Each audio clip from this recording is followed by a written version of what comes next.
Bonjour et bienvenue sur Radio Sensation. Dans le MAC concernant l'immobilier, nous parlerons des métiers de cette profession, comment y accéder, le recrutement, le statut possible et la réglementation. Jacques Cernet, bonjour. Bonjour Pascal. Le secteur de l'immobilier étant pourvoyeur d'emplois en ce moment, les profils commerciaux sont évidemment recherchés, mais ils doivent désormais s'accompagner de compétences juridiques, de compétences techniques, un bien pour le client final. Exactement. Quels sont les principaux métiers de l'immobilier, Jacques? Alors, je ne vais pas tous vous les détailler parce qu'il y en a vraiment beaucoup, mais on va les décomposer en grandes familles. Vous avez des métiers qui sont liés à l'activité commerciale, que ce soit pour la vente ou pour la location. Vous avez des métiers qui sont liés au management des unités commerciales. Vous avez des métiers tertiaires, notamment par exemple de la comptabilité ou des gestionnaires. Et puis, vous avez un métier qui est extrêmement important, qui est dans le tertiaire en même temps, mais qui est l'assistanat des équipes commerciales. Alors vous avez parlé du métier de conseiller, vente, négociateur. Oui. Quelles sont les compétences que vous demandez lorsqu'un candidat se présente à vous pour se faire embaucher carrément? Alors, les compétences peuvent être variables parce que dans le métier de l'immobilier, on a énormément de profils. L'idéal est que la personne qui vienne ait quelques compétences commerciales et éventuellement quelques compétences juridiques. Mais l'immobilier, c'est avant tout un métier d'homme et une affaire humaine. Donc, les compétences sont là, une compétence, ça peut s'acquérir. Par contre, les qualités humaines, si elles ne sont pas là dès le départ, ce n'est pas la peine de faire ce métier. Vous voulez dire que c'est une question de confiance. Est-ce que sur le plan études, vous prenez un bac plus 2, mais est-ce que vous pouvez prendre un bac moins 2? J'irai même plus loin, je peux prendre un bac moins 12 s'il faut.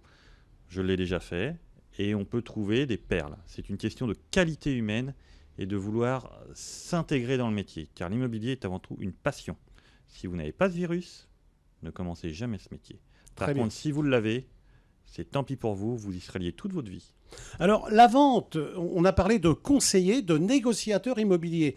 Est-ce que c'est plus que ça, c'est d'accompagner le client sur un projet de vie? Exactement. Un conseiller en immobilier doit avant tout aimer les gens, il doit être passionné, être honnête. Pourquoi? Parce que il va rentrer dans votre vie. Quand il va venir chez vous, vous avez un projet de vente. Vous allez lui confier des choses que vous ne confiez peut-être jamais à personne. C'est quelqu'un qui doit savoir garder des informations confidentielles, mais aussi comprendre votre besoin pour adapter les produits nécessaires pour que l'on puisse vendre son bien et surtout réaliser son projet. Vendre une maison, vendre un appartement, c'est pas uniquement pour avoir de l'argent, c'est pour réaliser autre chose.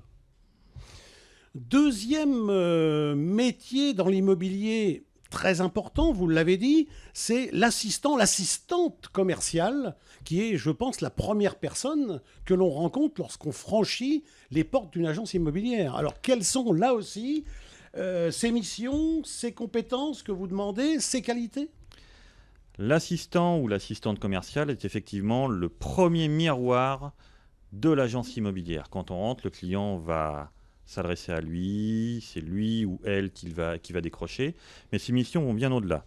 Il va centraliser une grande partie des informations pour pouvoir les rediriger à chacun et chacune, et également, il va être là en bras droit du directeur ou du gérant pour notamment gérer certaines tâches administratives complexes qui prennent énormément de temps.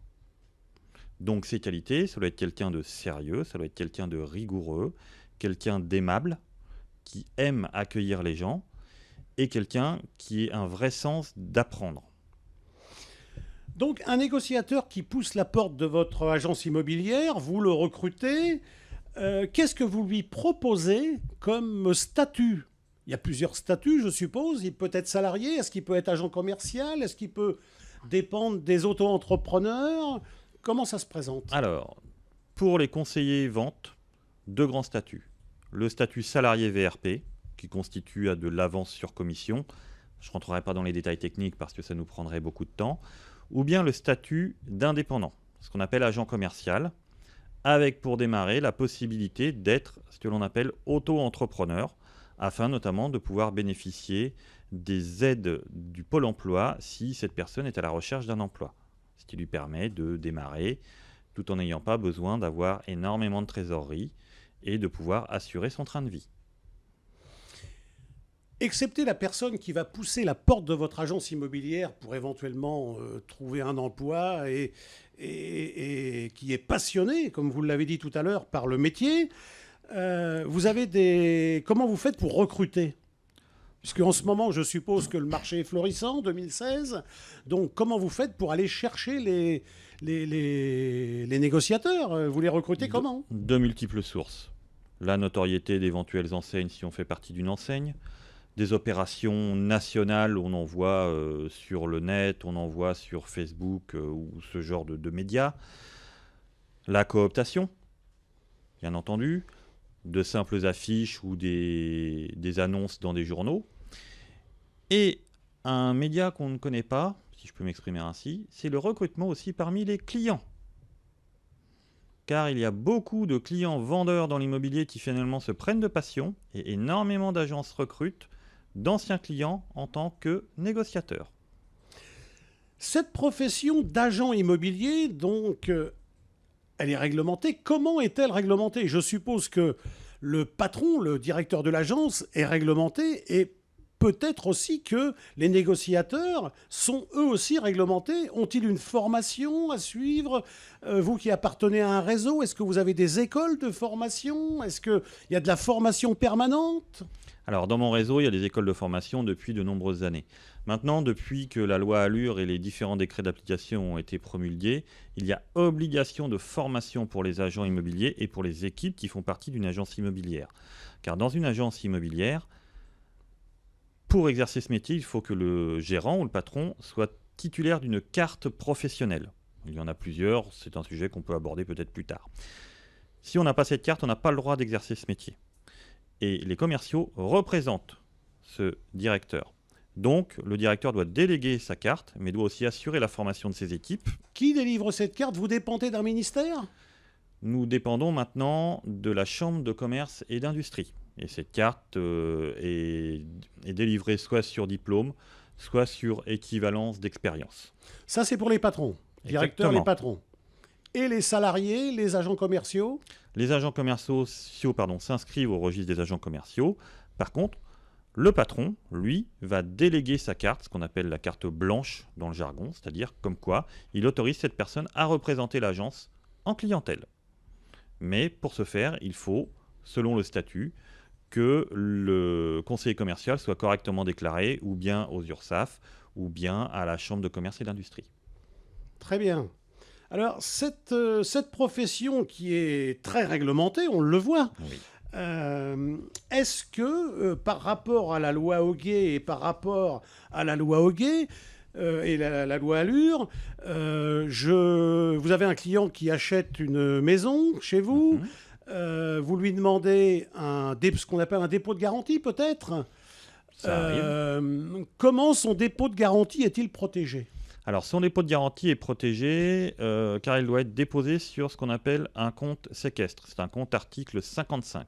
C'est un compte particulier que les notaires ouvrent automatiquement avec leurs études ou que les agences ouvrent et il doit avoir une caisse de garantie qui protège cet argent à hauteur d'un montant maximum. Cet argent a juste le droit d'être encaissé par l'agence sur ce compte, rétrocédé au moment de l'acte authentique, ou bien si l'acquéreur se dédie du compromis dans des conditions qui sont dans ce compromis, on lui rend cet argent. Nous n'avons aucun droit de faire travailler cet argent. Et la banque n'a pas le droit de prélever un centime sur ce compte. Donc vous voulez dire tout simplement que le client acquéreur qui a déposé sur ce compte séquestre a la certitude qu'il va récupérer son argent à la sortie. Exactement. Qu'est-ce que vous avez en plus ? Est-ce que vous avez des assurances qui garantissent non pas de la malfaçon, mais une erreur d'un agent immobilier ? Est-ce que ça existe ? C'est ce qu'on appelle la RCP, la responsabilité civile professionnelle, qui va garantir effectivement, je vais reprendre le terme que vous avez employé, certaines malfaçons. Si elles sont dues à l'agent immobilier, la RCP est là pour pallier à certaines carences financières s'il y a des indemnités qui sont demandées. Mais dans ce cas, ça passe souvent par un tribunal ou par un avocat. Mais en agence immobilière, la RCP est obligatoire pour exercer ce métier. La caisse de garantie ne l'est pas forcément, mais dans ces cas-là, l'agent immobilier n'a pas le droit d'encaisser des fonds. Par contre, la RCP est obligatoire. D'accord. On a un code de déontologie dans le métier d'agent immobilier? Depuis récemment, effectivement, on a un code de déontologie. Maintenant, ce code de déontologie est très récent, il a quelques mois, et les instances pour le faire appliquer doivent se mettre en place. Mais je suppose que dans les grands réseaux, c'était déjà en place, quoi, je veux dire. Dans les grands réseaux, c'était déjà en place, et j'irai même plus loin, ce code de déontologie, c'est un simple code de bonne intelligence. Entre professionnels de l'immobilier, on fait le même métier. Si on n'arrive pas à s'entendre, c'est au détriment de la profession et c'est au détriment du client. Merci Jacques de votre intervention. Merci à vous. Vous pouvez retrouver ce MAC sur radiosensation.fr et sur notre chaîne YouTube. Si vous avez des questions à nous poser sur les métiers, les emplois dans le monde de l'immobilier, n'hésitez pas à nous contacter sur rédaction@radiosensation.fr. Je vous donne rendez-vous le mois prochain pour un nouveau MAC sur l'immobilier. Portez-vous bien, à très bientôt, je vous embrasse.